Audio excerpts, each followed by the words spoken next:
privada, a doutora Isabel, grande amiga do Mais Mulheres, e a doutora Catarina, que tive o prazer de conhecer aqui em Fortaleza pessoalmente, mas também é uma grande amiga lá do nosso grupo do Mais Mulheres.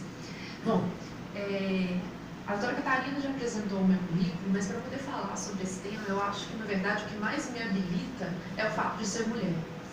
Na verdade, a gente consegue, por essa característica que a gente tem, identificar questões que os homens não conseguem compreender porque não vivenciam.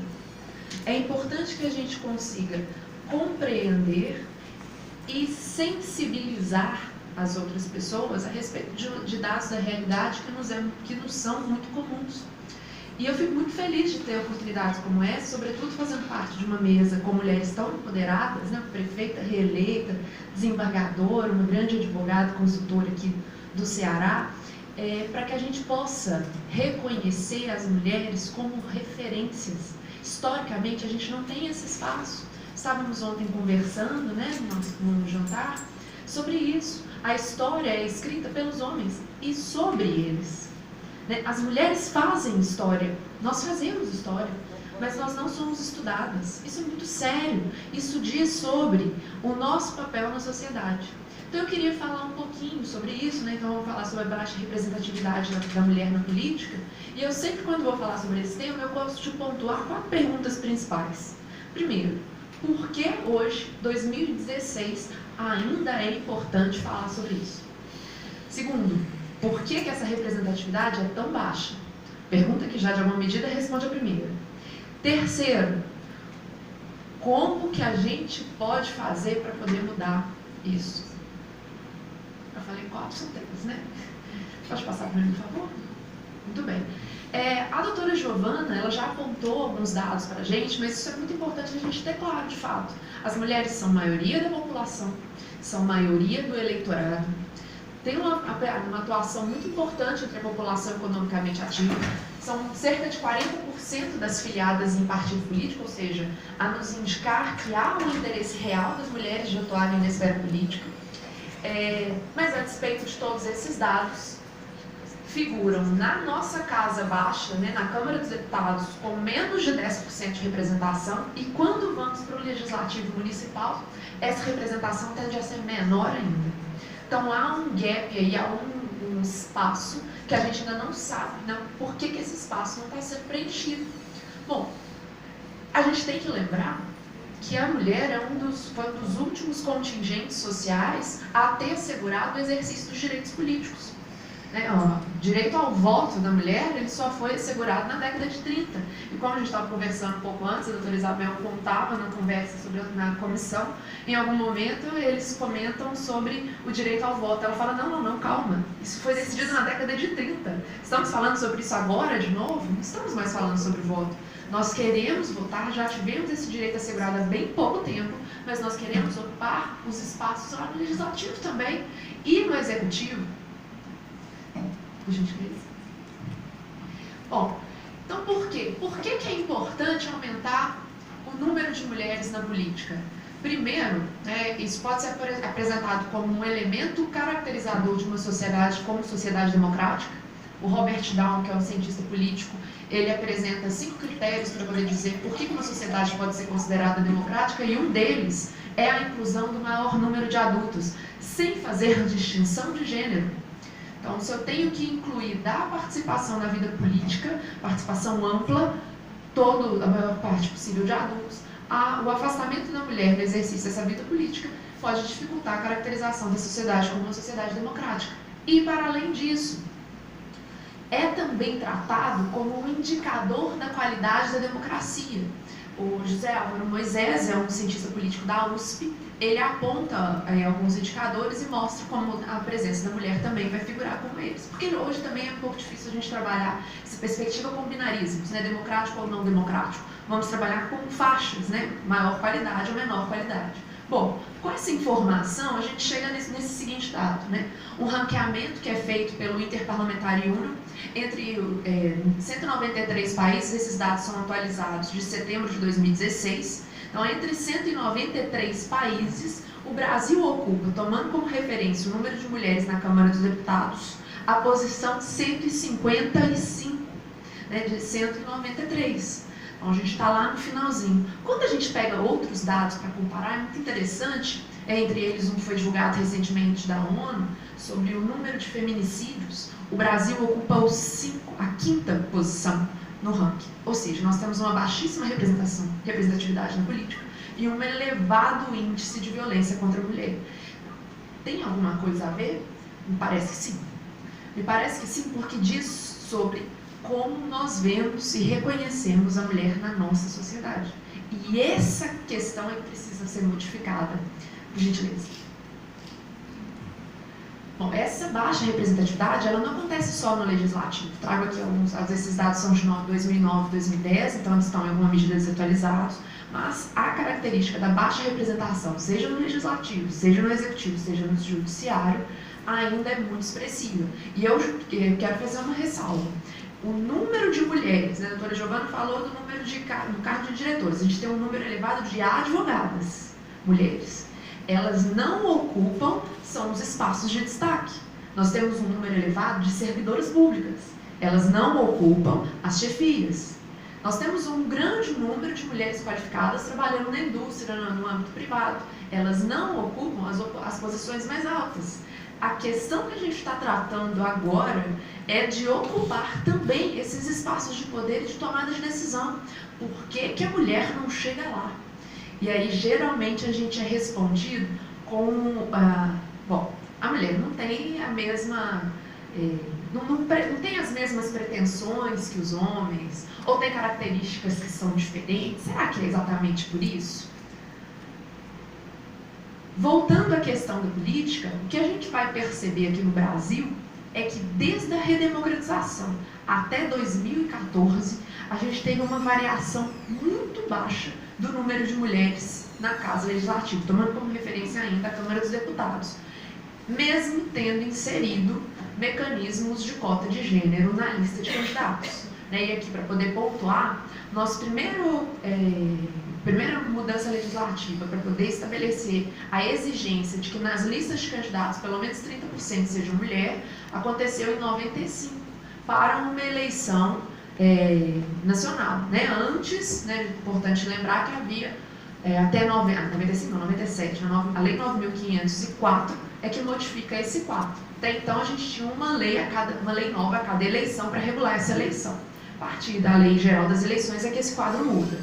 Em 95 foi criada uma lei de iniciativa da Marta Suplicy, inclusive, mas para se direcionada unicamente a eleições municipais. É com a Lei 9.504 que a gente tem essa previsão para as eleições gerais. Muito bem. Então, seria em 98 o primeiro efeito dessa lei com cotas de gênero na lista de candidatos.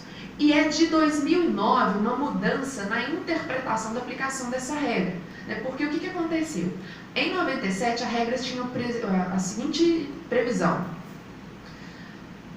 Todo partido ou coligação tem que reservar na lista de candidatos 30% das vagas para as mulheres. Ou seja, como que eu podia interpretar e como era feito naquela época? Bom, tem que reservar, não preciso ocupar. Então, se o partido pode apresentar 10 nomes, 3 teriam que ser reservados para as mulheres. Mas aí o que eles faziam às vezes? Não apresentavam 3 mulheres e apresentavam 7 homens. Estava reservado. Então não tinha que incluir nenhuma mulher com isso. E a gente tem um baixo efeito nesse resultado. Em 2009, o que a lei mudou? Mudou do deve reservar para preencherá. Então, independente de quantos candidatos o partido apresentasse em sua lista, 30% tinham que ser mulheres. Muito bem, isso gera um aumento, um impacto no número de candidatas. O problema é que não há uma conversão dessas candidaturas em mulheres eleitas. E a gente consegue ver isso, nesse nosso quadro. Porque é importante, apesar de parecer que há uma curva, verifiquem a nossa escala. A representatividade, que era de pouco menos de 6%, em 90, vai, em 2014, para menos de 10%. É possível, é inclusive provável, que esse seria o aumento natural, sem que nada tivesse acontecido, sem que nenhuma lei tivesse sido modificada. Era possível que isso acontecesse. E é possível que daqui a 50 anos, a gente alcance, 50, 100 anos, a gente alcance um número de representação melhor. Mas aí a pergunta, a gente deve esperar 50 anos para ocupar um lugar? que a gente tem direito, assim como os homens também têm? Eu, particularmente, não estou disposta. A gente vê. O que aconteceu nas eleições de 2016, só trazendo algumas informações? Mudanças muito poucas. Né? O número de eleitoras continua sendo maior, né? Mais de 50%. Número de candidatas bem no limite daquilo que a lei estabelece, 32%. E o número de mulheres eleitas, pouco mais de 10%. Então, a conversão, como eu já disse, não está acontecendo. Por quê?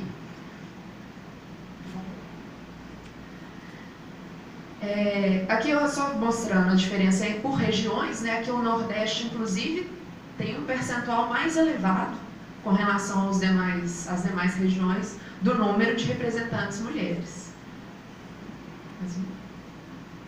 Agora a gente teve um dado interessante. Em 2016, nessa eleição, 4 capitais tiveram esse resultado, inclusive a minha Belo Horizonte, que a vereadora mais bem votada do município foi uma mulher. O que isso é que eu achei muito interessante com relação a esse dado? A gente está vivendo, a gente tem que trabalhar com uma noção de espírito de época. Nesse momento atual, apesar de todas as nossas dificuldades, me parece que as pessoas estão mais abertas a discutir sobre a questão da mulher na sociedade. Foi o ano da mulher advogada na OAB, tem alguns movimentos, a PEC da mulher está caminhando no Congresso, então há uma maior abertura do que em alguns anos estava acontecendo. Então há um impacto e há movimentos, há uma tendência crescente de movimentos de mulheres nas regiões. Não sei como vocês têm aqui, mas tem em vários lugares do Brasil isso está acontecendo. Bom, então tem campanhas pelo aumento do voto em mulheres. O que está parecendo que aconteceu nas nossas eleições? Essas campanhas foram vocacionadas para determinadas candidatas. Então, elas agruparam em si esse maior número de votos. Então, pode, né? Estou levantando esses dados aqui, estou trazendo para a gente poder até pensar um pouquinho sobre isso. Pode ser que essas mulheres agruparam em si uma expectativa real daquela sociedade de aumentar o número de mulheres. Mas eu não sei quão familiarizados vocês estão com o nosso sistema proporcional. A gente tem algumas distorções aqui nesse sistema. A despeito de eu ter uma grande votação nessas mulheres, não necessariamente isso significa que elas conseguirão trazer outras mulheres consigo. Porque uma maior votação nominal, na primeira etapa lá do quociente eleitoral, do sistema proporcional, que é o cálculo do quociente eleitoral, ela vai determinar quantos votos são necessários para o partido político conseguir uma cadeira. Depois a gente passa para o segundo momento, que é o quociente partidário, a gente vê quantas vezes o partido bateu esse mínimo que ele tinha que alcançar. Isso é o quociente partidário. Então, se ela, por exemplo, com essa votação mínima aí, conseguiu bater o quociente eleitoral mais de uma vez, ela traz mais uma pessoa com ela. Ela favorece o partido dela. Só que uma pessoa com ela, lembra, nossa lista tem só 30% de mulheres.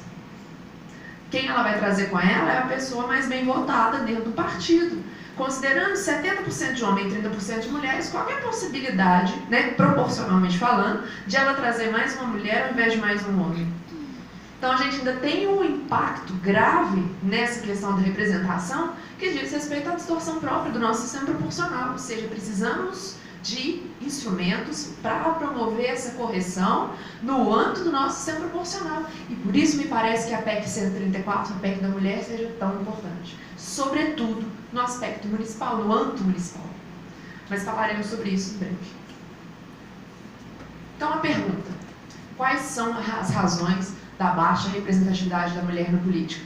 Primeiro, salários, né, podemos separar isso em variáveis socioculturais e variáveis institucionais. Do sistema, já comentei aqui brevemente, né? Nosso sistema eleitoral tem a distorção própria do sistema proporcional, sobretudo considerando o fato de que nós temos aqui o sistema de lista aberta, né? Nós sabemos que diferença é essa. No Brasil é lista aberta, significa que o partido dá um monte de nomes de candidatos que eu, enquanto eleitora, posso escolher votar só no partido, que é o que a gente chama de voto de legenda, ou votar em algum candidato, qualquer um deles. Não existe uma ordenação prévia pelo partido.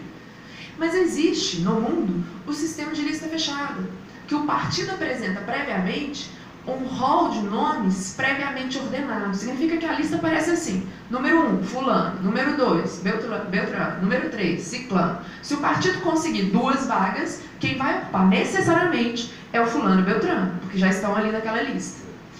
Esse sistema, ele traz efeitos muito interessantes em países que adotam um sistema de cotas como o nosso, que são as cotas na lista de candidatos, com mecanismos para ordenar essa lista de forma alternada por gênero. Onde que acontece isso? A Argentina, que tem lista de 30% de mulheres, então na lista fechada dos partidos tem que vir homem, homem, mulher, homem, homem, mulher. Então, se tiverem 3 eleitos no partido, necessariamente um vai ser mulher. E onde mais? Bolívia. Desde 2014, com a lei Del Cupo, eles inseriram a regra da paridade, ou seja, 50%, e conseguiram em 2014, na Casa Legislativa Federal, 53% de representatividade feminina, que é incrível. Como? Com a lista fechada. Como é paridade, na lista vem necessariamente homem, mulher, ou mulher, homem, mulher, homem. Então, se foram 2 eleitos, necessariamente um vai ser mulher. Aqui a gente não tem nenhum mecanismo que nos facilite nessa conversão, percebe? Então, o nosso sistema eleitoral ele é uma variável institucional forte que precisa ser considerada na questão da representatividade feminina. Segundo, do papel dos partidos políticos, que a doutora Catarina falou também. Isso é muito importante. O partido político é apontado por alguns autores, como por exemplo Feitosa, como um grande inimigo das mulheres, por várias razões. Porque o partido tem autonomia para distribuir tempo de propaganda eleitoral e verba. Para quem que ele encaminha esse dinheiro? Geralmente para os candidatos homens. Então essa justificativa que geralmente a gente escuta, mulher não vota em mulher, não é que não vota em mulher porque é mulher, não vota em mulher porque a gente não as vê. Eu não conheço. Elas não têm visibilidade, elas não aparecem na propaganda, elas não têm propaganda, elas não têm dinheiro para fazer campanha. Como que eu vou conhecer essa mulher candidata? E se eu não a conheço, como eu irei votar nela? Então, me parece que muito mais do que uma questão de preconceito do eleitor, é uma questão de visibilidade. E aí, a gente precisa trabalhar para mudar isso. E a existência de cotas, tal como está, a gente está percebendo que a lei não funcionou do jeito que está, como cotas entre as listas de candidatos. A gente precisa pensar outras alternativas possíveis. Agora, talvez mais grave até do que a questão legal e mais efetiva do que uma alteração legislativa são as variáveis sociais e culturais. Porque a gente tem questões tão arraigadas no cerne da nossa sociedade que nós, mulheres, primeiro, não identificamos, às vezes, a situação de vulnerabilidade em que estamos na nossa sociedade e nós perpetuamos o quadro.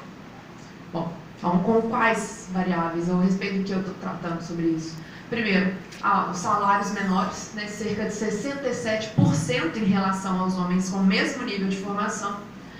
Níveis mais baixos de educação formal, será? Isso aqui são listas que eu estou colocando com base no que a gente geralmente escuta, né? Bom, dupla jornada de trabalho, socialização diferenciada, preconceito do eleitor. Deixa eu passar, por favor. Sobre a formação, isso é uma falácia. Então, com dados do IBGE de 2010, apesar de os dados serem muito aproximados, o que a gente identifica é, existem menos mulheres sem formação fundamental do que homens, quer dizer, tem mais homens sem formação e tem mais mulheres com formação superior completa do que homens. Nós estamos mais qualificadas do que eles. Então, isso é uma falácia. Mais uma, por favor. Com relação... passa mais uma, acho que eu vou inverter a ordem. Tem um estudo muito interessante da Teresa Sachet, que ela faz uma relação entre representatividade e capital social, que está relacionado a esse processo de socialização que eu apresentei anteriormente. Né? Nós passamos por um processo de socialização muito diferente que os homens, e eu convido as mulheres e os homens a fazerem um exercício aqui comigo. Conto para vocês que um dos primeiros presentes que eu ganhei, de que me lembro, foi uma tábua de passar cor-de-rosa, de coraçãozinhos. É possível que vocês lembrando aí, ó, talvez tenham ganhado vassourinhas, panelinhas, cozinhas, enquanto os homens geralmente ganham brinquedos que os posicionam ou que dizem sobre o lugar deles nessa sociedade, como carrinhos, aeronaves, enfim. O homem pode ser astronauta, ele pode ser médico, ele pode ir à lua, ele pode fazer o que ele quiser. E a mulher, se ela estiver muito bem treinada, como estávamos conversando ontem, doutora Eliane, ela está pronta para casar. Afinal de contas, esse é o nosso espaço na sociedade.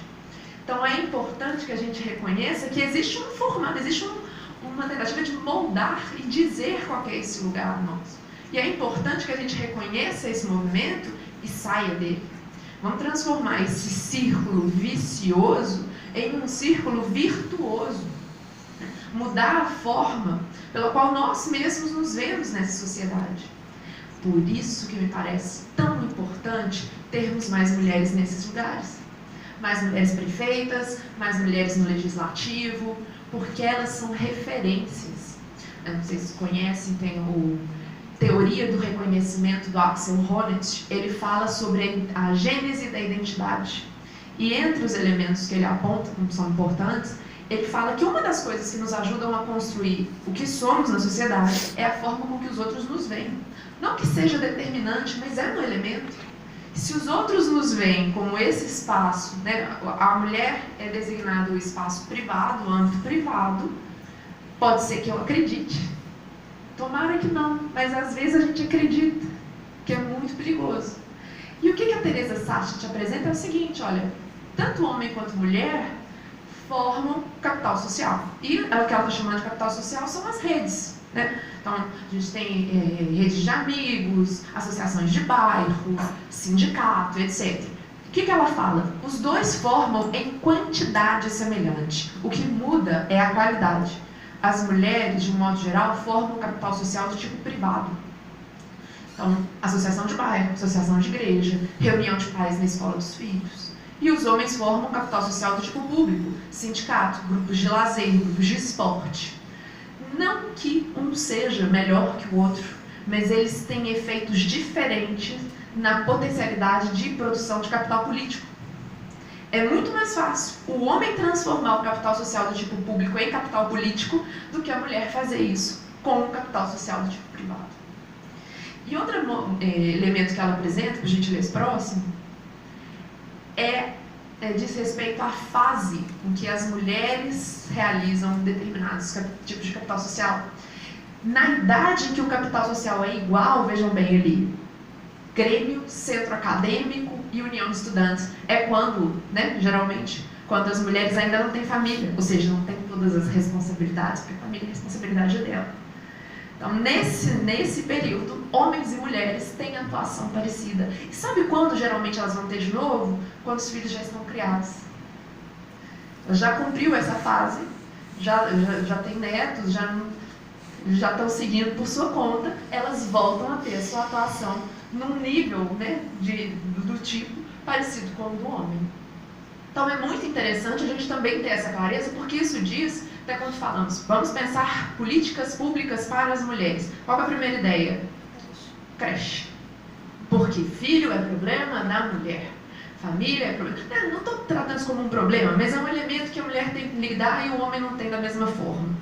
É importante que a gente passe a mudar a lei de uma forma diferente. Olha, a criação dos filhos, a organização da família e tal, é um dever da família, é uma responsabilidade da família. Precisamos ter creche, claro, para os filhos do casal, do homem e da mulher. Isso não pode ser uma responsabilidade só dela, porque afasta da vida política, da vida pública. E é importante que a gente tenha mulheres ali para tratar de diferenças. Ora, se eu tiver um grupo homogêneo de pessoas com as mesmas ideias, com as mesmas características e com as mesmas perspectivas, eu não tenho embate, eu não tenho discussão, eu não estou fazendo democracia, de fato.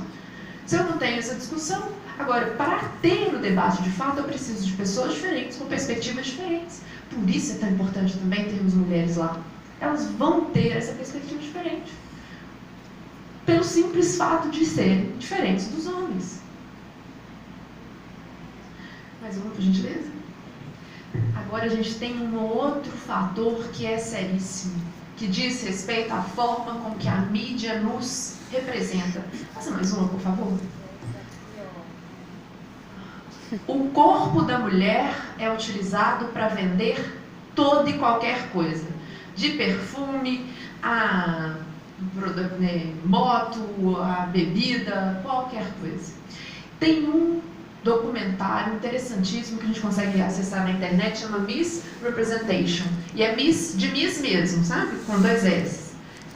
Esse documentário é interessantíssimo porque ele mistura, ele fala sobre esse papel da mídia e faz uma identificação interessante sobre o que eles chamam de objetificação da mulher. É isso. A mulher é um objeto de desejo e ela é utilizada, o corpo dela é utilizado para poder vender qualquer coisa.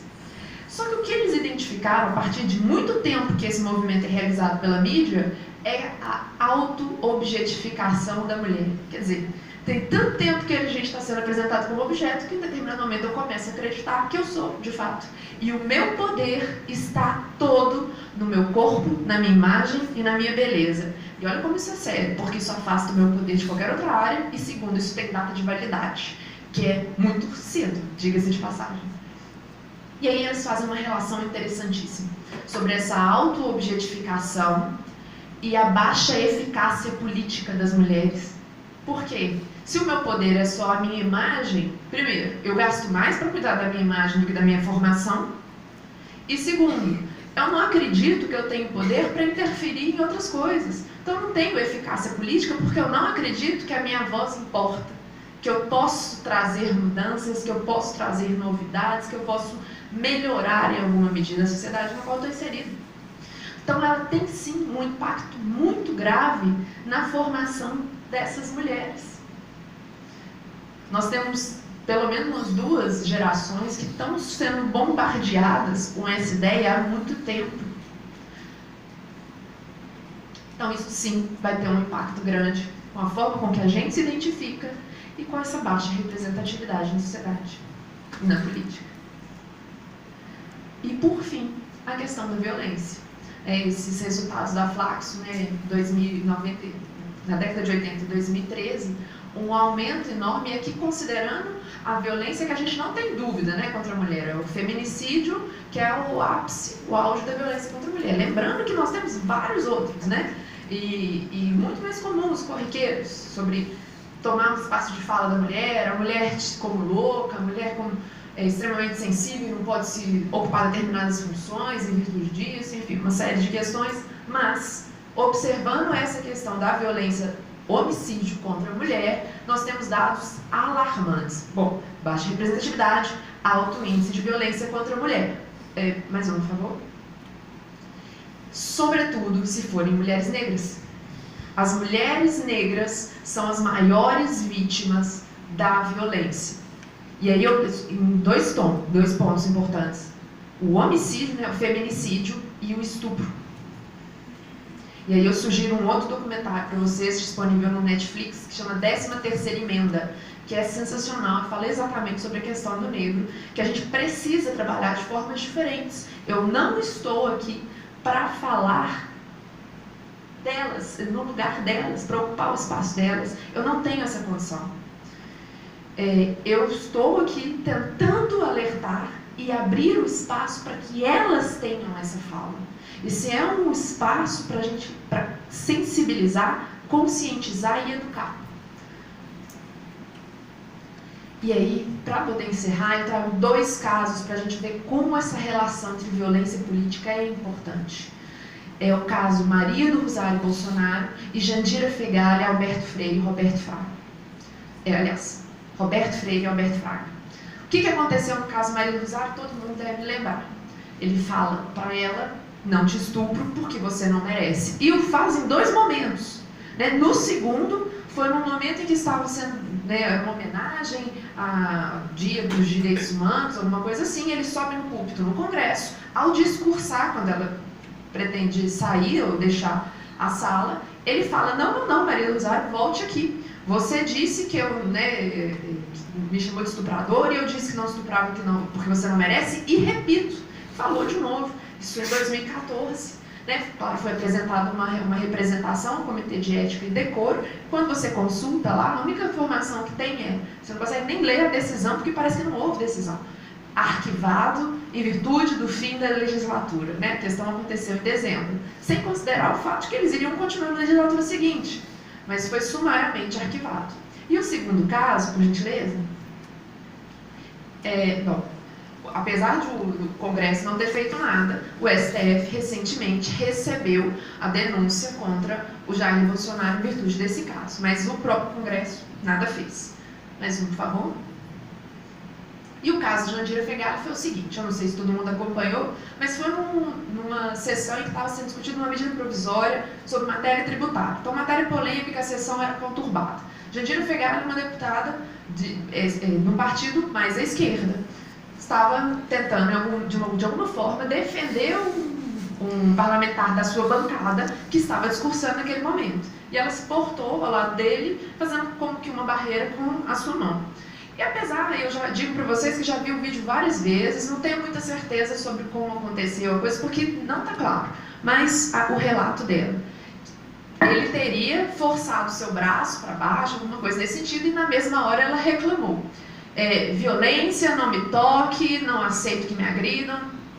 E na hora que ela faz essa reclamação, o deputado Alberto Fraga pega o microfone e fala: não aceito. Mulher que bate como homem deve apanhar como homem. Confusão. Encerra a sessão. 5 minutos, abre a sessão de novo e começa com a palavra do Alberto Fraga, que repete. E ele fala: mulher que bate como homem deve apanhar como homem, e completa: e os mais animadinhos me encontrem lá fora. Representação contra os dois, quanto ao Roberto Freire e o Alberto Fraga.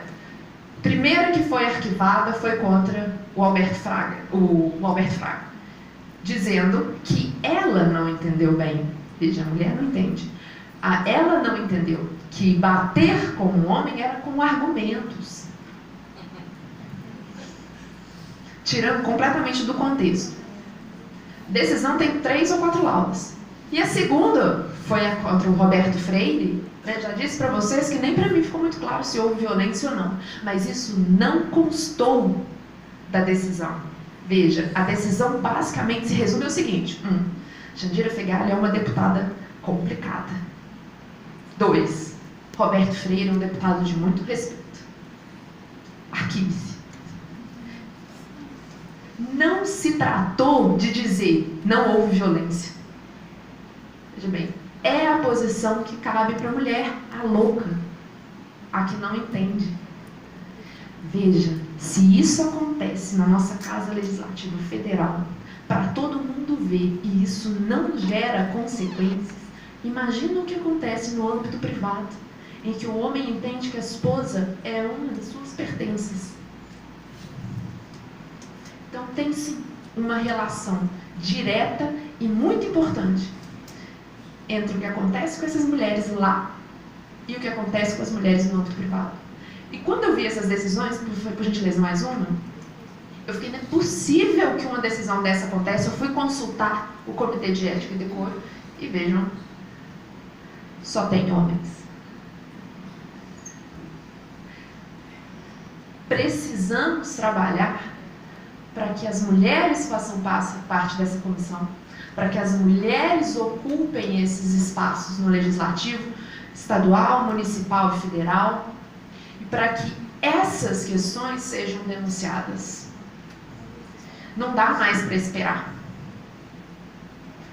E é por isso que eu acho, mais uma por gentileza, que a gente precisa partir para ação. Eu sou pesquisadora desse tema, escrevo a respeito, falo muito a respeito, mas percebi que a gente precisa atuar. E aí eu convido a todos para fazer o mesmo. Formação de rede, formação de movimentos. Existem alguns, e aí aproveito já para começar a falar do Visibilidade Feminina, que a gente criou e está caminhando para se tornar uma ONG. Aproveito para falar do Mulheres Progressistas, que a doutora Eliana vai...